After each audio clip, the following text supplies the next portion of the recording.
Hello everyone. तो आज है आपका 7 फरवरी और 7 फरवरी का जो है थर्ड शिफ्ट का एग्ज़ाम खत्म होगा। तो देखते हैं कि कौन कौन से क्वेश्चन पूछे गए थे। तो देखते हैं आपका 7 फरवरी थर्ड शिफ्ट में कौन कौन से क्वेश्चन पूछे गए थे। पहला क्वेश्चन है कि 2011 का क्रिकेट वर्ल्ड कप की मेज़बानी जो किस देश ने की हुई थी। तो आईसीसी क्रिकेट विश्व कप जो 2011 हुआ था, आपका 10वां क्रिकेट विश्व कप था और इसकी मेज़बानी टेस्ट क्रिकेट खेलने वाले 3 दक्षिण एशियाई द्वारा की गई थी, जिसमें कि आपका भारत, श्रीलंका और बांग्लादेश। यानी जो 2011 का आपका वर्ल्ड कप था, क्रिकेट वर्ल्ड कप, वह भारत, श्रीलंका और बांग्लादेश 3 देशों में खेला गया था। तो इन्हीं में से कोई एक आपको ऑप्शन में गिवन होगा जो कि राइट आंसर था। यह विश्व कप भारत ने जीता था और क्रिकेट विश्व कप की संयुक्त मेजबानी करने का यह बांग्लादेश का पहला अवसर था। यानी जो ज्वाइंट यहाँ पर मेजबानी की हुई थी, तो बांग्लादेश के लिए पहली बार था, लेकिन यहाँ पर 3 देश थे, यानी भारत, श्रीलंका और बांग्लादेश ने इसकी मेजबानी की हुई थी 2011 वर्ल्ड कप की। और विजेता की बात करें तो भारत रहा था और उप विजेता यहाँ पर श्रीलंका रहा हुआ था। तो ये क्वेश्चन आपका पूछा गया था। नेक्स्ट क्वेश्चन था कि मेटा का वर्तमान में अध्यक्ष कौन है। तो मेटा वही कंपनी है जो आपके फेसबुक और इंस्टाग्राम जिसके हैं। तो मेटा की बात करें कि मेटा का हेड यहाँ पर इंडिया में आपका पूछा गया था। तो फेसबुक की पेरेंट कंपनी मेटा ने अजीत मोहन के जाने के बाद में संध्या देवनाथन को मेटा का इंडिया हेड चुना हुआ है। यानी जो करंट में हेड है यहाँ पर मेटा की, तो संध्या देवनाथन यहाँ पर राइट आंसर हो जाएगा। इससे पहले अगर पूछा जाए आपका, तो अजीत मोहन भी आपको याद रखना है, क्योंकि क्वेश्चन रिपीटेड होते हैं, थोड़ा घुमा के पूछ लिया जाता है। तो यहाँ पर संध्या देवनाथन यहाँ पर राइट आंसर था। कंपनी ने भारतीय कारोबार का नया प्रमुख और अध्यक्ष के तौर पर संध्या देवनाथन को नियुक्त किया है, जिनकी अभी जो हाल में इनकी अभी आपकी 1 जनवरी 2023 से आपकी ज्वाइनिंग हुई है। तो संध्या देवनाथन अगर आपको ऑप्शन में नहीं गिवन होगा, क्योंकि इन्होंने 1 जनवरी 2023 से अभी किया, यानी 1 महीने पहले, लेकिन यही होगा। अगर ये ना हो तो अजीत मोहन आपको दिया होगा। नेक्स्ट क्वेश्चन देखेंगे।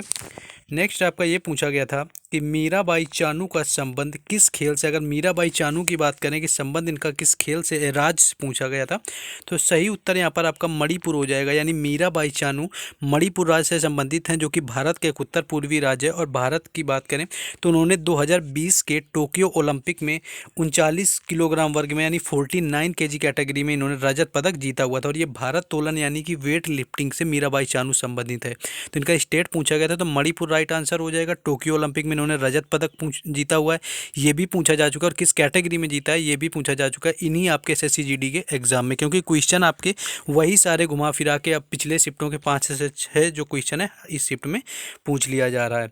नेक्स्ट क्वेश्चन देखेंगे, लेकिन उससे पहले जिन लोगों ने वीडियो को लाइक और चैनल को सब्सक्राइब नहीं किया हुआ है, तो आप सभी लोगों को वीडियो को लाइक और चैनल को जरूर सब्सक्राइब कर लेना है, क्योंकि यहाँ पर आपको हर एग्जाम से रिलेटेड हर शिफ्ट का एनालिसिस आपको दिया जाता है। कोई भी शिफ्ट ऐसी नहीं होती जिसका एनालिसिस ना मिलता हो। प्लेलिस्ट भी बना दी जाती है कि आपको आसानी हो हर वीडियो को देखने में।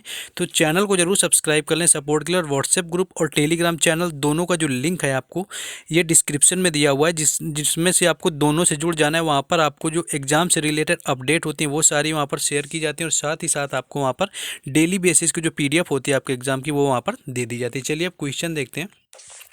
क्वेश्चन था कि 2011 की जनगणना के अनुसार भारत की महिला साक्षरता दर यहाँ पर पूछी गई थी।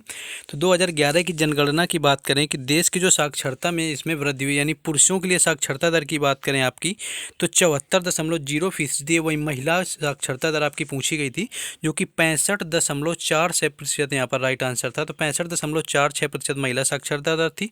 पुरुष साक्षरता दर आपकी आपकी यहाँ पर 82.14। तो टोटल ओवरऑल आपकी देश की बात की जाए तो 74.04% आपका, जो कि ये भी पूछा जा चुका है कि कुल आपकी साक्षरता कितनी रही है। तो 2011 की जनगणना से मोस्टली हर शिफ्ट में क्वेश्चन पूछा जा रहा है, तो आपको सब कुछ अच्छे से याद रखना है। नेक्स्ट एक क्वेश्चन ये पूछा गया था कि 2022 के अनुसार भारतीय जनता पार्टी के अध्यक्ष कौन है। तो भारतीय जनता पार्टी की बात करें तो 1980 में इस पार्टी की स्थापना हुई थी अटल बिहारी वाजपेयी के द्वारा, और इसके पहले अध्यक्ष भी अटल बिहारी वाजपेयी बने थे भारतीय जनता पार्टी के। इसके बाद की बात करें वो भारत के प्रधानमंत्री भी बने, लेकिन अब लाल कृष्ण आडवाणी ने पार्टी के अध्यक्ष के रूप में उसके बाद 1986 में शपथ ली हुई थी। और 3 आपकी अवधियों में सबसे लंबे समय तक लाल कृष्ण जो आडवाणी थे वो अध्यक्ष रहे हुए थे, जिसमें कि आपके राजनाथ सिंह बन बन चुके हैं, अमित शाह बन चुके हैं, लेकिन आपके जो करंट में पूछे गए थे कि वर्तमान में जो आपका भारतीय जनता पार्टी का अध्यक्ष कौन है, तो जगत प्रकाश नड्डा यहाँ पर राइट आंसर हो जाएगा, जो कि सबसे हाल के अध्यक्ष हैं आपके, जिन्हें जनवरी 2020 में नियुक्त किया गया था। तो जनवरी 2020 में यहाँ पर जगत प्रकाश नड्डा को नियुक्त किया गया, जो कि वर्तमान में करंटली भारतीय जनता पार्टी यानी बीजेपी के वर्तमान अध्यक्ष हैं। तो ये आपका करंट का क्वेश्चन यहाँ पर पूछ लिया गया था 2022 का। नेक्स्ट एक ये क्वेश्चन आपका आया हुआ था कि जो सादिर है, सादिर किस शास्त्रीय नृत्य को पहले सादिर के नाम से जानते थे, ऐसा दिया हुआ था। ये क्वेश्चन थोड़ा यहाँ पर ठीक है, जो कि चेंज हुआ है। सादिर पूछा गया था कि किस नृत्य को आपको कहा जाता है, किस शास्त्रीय नृत्य को, लेकिन जैसा कि क्वेश्चन यहाँ पर रिपीटेड हो रहे हैं आपके, तो जितनी भी शिफ्टों में एग्जाम हो गया आपके 50 से भी ज़्यादा शिफ्टें यहाँ पर हो चुकी हैं जिनमें एग्जाम हो चुका है, और 900 से भी ज़्यादा आपके जीके जीएस के प्रश्न पूछे गए हैं। तो उन सारे प्रश्नों को मिला करके एक पीडीएफ तैयार कर दी गई है, तो जिसका आपका जो मिनिमम यहाँ पर चार्ज है वो 20 रखा गया है, जो कि आपका नॉमिनल बिल्कुल से चार्ज है, कोई ज़्यादा नहीं है। तो जिनका आगे आने वाले शिफ्टों में एग्जाम है ये उनके लिए बहुत ज़्यादा बेनिफिशियल होने वाले, मैं बिल्कुल कहूँगा कि इसको लेना चाहिए जिनका आगे आने वाली शिफ्टों में एग्जाम है, क्योंकि 5 से 6 क्वेश्चन आपके इस पीडीएफ से मिल जाने, क्योंकि पिछले शिफ्टों के क्वेश्चन रिपीट हो रहे हैं। तो इसको यहाँ पर ले लेना है, चार्ज भी इतना ज़्यादा नहीं। इस व्हाट्सएप नंबर पर आपको कॉन्टैक्ट करना है, और एनी हाउ आपको कोशिश करनी है कि आपको ये पीडीएफ लेके अपनी तैयारी को जीके में बेहतर बनाएंगे। आप 20 में से 15 नंबर आराम से स्कोर कर जाएंगे इसको पढ़ने के बाद। तो सादिर जो आपका नृत्य पूछा गया था, तो इसके आंसर की बात करें तो भरतनाट्यम आपका राइट आंसर हो जाएगा, यानी दक्षिण भारत में तमिलनाडु का भरतनाट्यम मंदिरों को समर्पित नर्तकियों के कला से संबंधित विकास हुआ है, और इसे आपके पहले सादिर या दासी अट्टम के नाम से जाना जाता था। तो भरतनाट्यम राइट आंसर है, जो कि सादिर नृत्य से आपका इस नाम से यहाँ पर जाना जाता था। नेक्स्ट एक क्वेश्चन आपका ये पूछा गया था, एल्युमिनियम को गलाने में आपका पूछा गया या भारत का कौन सा स्थान है, या उत्पादन की बात की जाए आपका यहाँ पर एग्जैक्ट ये क्वेश्चन में थोड़ा सा डाउट है। तो चीन की अगर बात करें तो चीन दुनिया का सबसे बड़ा उत्पादक देश है, जो कि सबसे ज़्यादा उत्पादन एल्यूमिनियम का करता है। वहीं अगर भारत की बात करें तो भारत का आपका स्थान 8वां आता है विश्व में, जो कि एल्यूमिनियम के उत्पादन में, और शायद गलाने में पूछा गया तो ये आपका दूसरा स्थान होता है भारत का, जहाँ पर सबसे ज़्यादा एल्यूमिनियम आपका गलाया जाता है। तो जो भी आपका पूछा हुआ उस हिसाब से देख लेना, अगर क्वेश्चन में थोड़ा भी चेंज हो तो जिनका इस शिफ्ट में एग्जाम था वो कॉमेंट करके बता देंगे।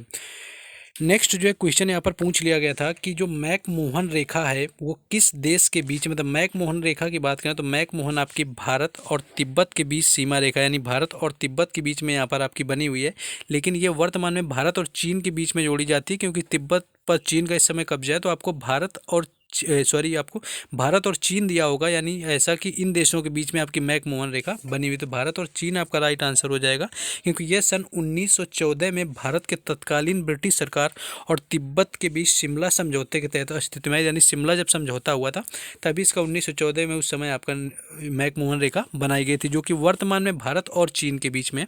तो भारत और चीन आपका दिया होगा, जो कि यहाँ पर राइट आंसर था। नेक्स्ट एक आपका कोई जम्मू कश्मीर से संबंधित आया हुआ था कि जम्मू कश्मीर से संबंधित कौन सी पूजा होती है, तो माँ भगवती के आपके 9 क्रमशः शैलपुत्री वगैरह होते हैं। तो ये जम्मू कश्मीर से जो पूजा से संबंधित कोई क्वेश्चन था, तो एग्जैक्ट ये क्वेश्चन पूरी तरह नहीं मिल पाया कि ये क्वेश्चन क्या था। तो जिन लोगों का एग्जाम था वो ये क्वेश्चन को बताएंगे। इसके साथ ही आपका एक क्वेश्चन यहाँ पर आया हुआ था कि न्यायपालिका से संबंधित कोई क्वेश्चन पूछा गया था, चाहे न्यायपालिका का अध्यक्ष हो या किस अनुच्छेद के अंतर्गत आती है या कुछ भी, आपका यहाँ पर न्यायपालिका से संबंधित क्वेश्चन यहाँ पर आपका पूछ लिया गया था। साथ ही आपका एक कॉपर सल्फेट से संबंधित और सोडियम क्लोराइड था, यानी कॉपर सल्फेट या सोडियम क्लोराइड जो होता है, इनको मिलाने पे आपका क्या बनता है, ऐसा कुछ आपका पूछा गया था क्वेश्चन। रिएक्शन यानी अवक्रिया था साथ, तो इस क्वेश्चन में थोड़ा सा डाउट था, तो इसको नहीं बताया। वहीं आपका मुहावरा शायद एक आया हुआ था कि खून पसीना एक कर देना, इस तरह का कोई मुहावरा पूछा गया था, तो उसका भी आपका अत्यधिक मेहनत करना आपका था आंसर। तो इसके साथ ही आपका बता दें लास्ट में कि जिन लोगों का आगे आने वाली शिफ्टों में एग्जाम है, ये आपको दिया हुआ है नंबर, व्हाट्सएप नंबर पर कॉन्टैक्ट करके इस पीडीएफ को जरूर परचेज कर लेना, जो कि 20 रुपीज़ बिल्कुल ही यहाँ पर मिनिमम चार्ज है, लेकिन आपके लिए कहीं बहुत ज़्यादा फायदे की होने वाली है। तो जिन लोगों ने अभी तक वीडियो को लाइक और चैनल को सब्सक्राइब नहीं किया उनको कर लेना है। व्हाट्सएप ग्रुप, टेलीग्राम चैनल दोनों का लिंक डिस्क्रिप्शन में, और उससे जुड़ जाना है।